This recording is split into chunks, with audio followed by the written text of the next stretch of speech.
The nights in the Pride Lands were heavy. The land was dead, the animals had fled, and the sky refused to rain. And those who remained lived in fear. Nala, who was once the daughter of a king, had become a shadow. No voice, no laughter, no dreams. And Scar, he controlled every breath in the land. In a moment of suffocation, Nala looked up at the sky and asked herself, is this our future? Is this the fate I'm waiting for? So she decided to escape. She told no one. She said no goodbyes. She vanished, and no one knew where she went. But she was walking through a strange land, full of rocks, wind, and eyes watching her. She was weak, hungry, alone, until the hyenas surrounded her. The end was near, but through the dust, a lion appeared. It wasn't Simba, and it wasn't Scar. It was a strange lion, silent. His body was covered in scars, his eyes full of sorrow, but also fire. He attacked the hyenas, and in a moment, made the land silent. Nala collapsed from exhaustion, but when she opened her eyes, the lion was sitting in front of her, quiet. He didn't say his name. He didn't ask for anything. He just sat there, and night fell. They talked, they laughed once, then silence. And in a broken moment, they grew close. It wasn't a relationship, it wasn't love. It was a moment of weakness, a temporary dream of safety. And when the morning came, the lion was gone. And Nala, she continued her journey. And in the middle of the desert, she found a miracle. Simba, the old love, the one she thought was dead. She hugged him, and her tears fell. But her heart, it was pounding. There was a secret, and she couldn't speak it. They returned together. They triumphed together. And the throne was restored to its rightful owners. But a few months later, Nala tired quickly. She moved with difficulty,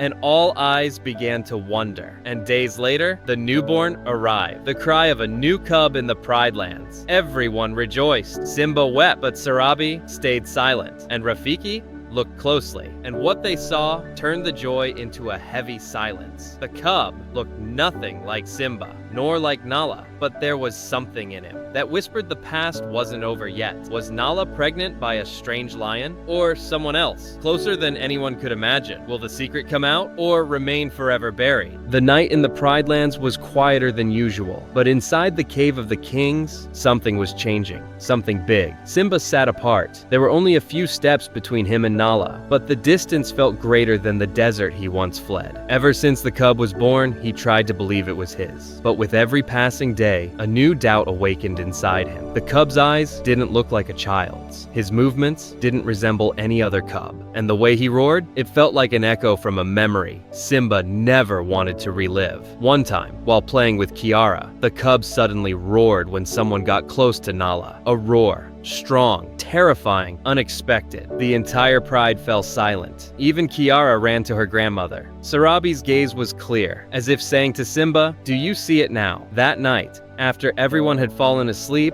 and Simba couldn't close his eyes, he walked toward Nala and said, "I need to know the truth." Nala didn't try to deny it, but she was terrified. She replied in a soft voice, "I was alone, lost, scared, and a lion appeared. He helped me, but he never said his name. And then he disappeared." Simba asked harshly, "So it could have been Scar?" Nala froze. She didn't say no, and Simba felt like his heart shattered all over again. He told her, "You thought you were surviving, but you left me raising what could be the son of the one who killed my father." She stayed silent, because no words now could erase the pain. But Simba, he couldn't bring himself to exile the cub, because something deep inside him whispered, "This child is not to blame." He left the cave and walked into the plains, walking through the wind, searching for something to steady his heart. And there, he found Rafiki. Rafiki said to him, "You're not the first king to question his blood, but sometimes the one raised by your hand ends up like your heart, not like his past." Simba asked, "But what if his past is chasing him?" Rafiki gave a sad smile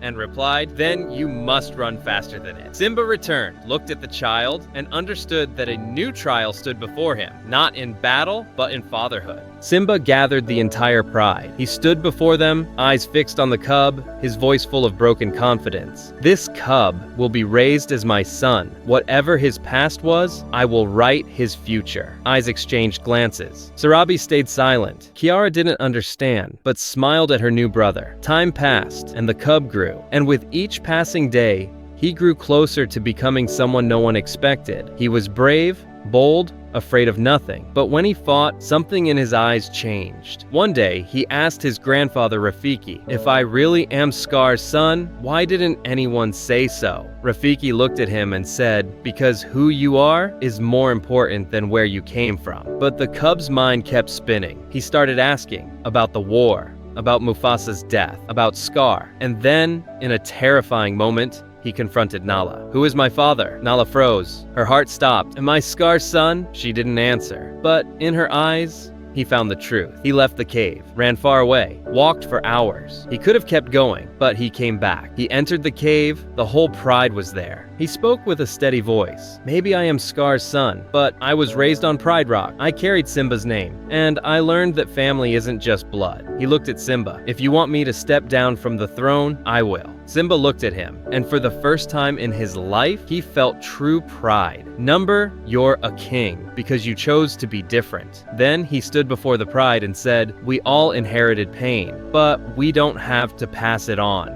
The cub who was once a secret became a symbol that no matter how dark the past is, light is something we write with our own hands. Imagine if Nala had told the truth from the start, if Simba had been afraid and left the child behind, maybe the war would have returned, maybe the Pride Lands would have fallen. But because in one moment, they chose love over revenge, the future was rewritten. This isn't just the story of a lost cub, it's a story of choice.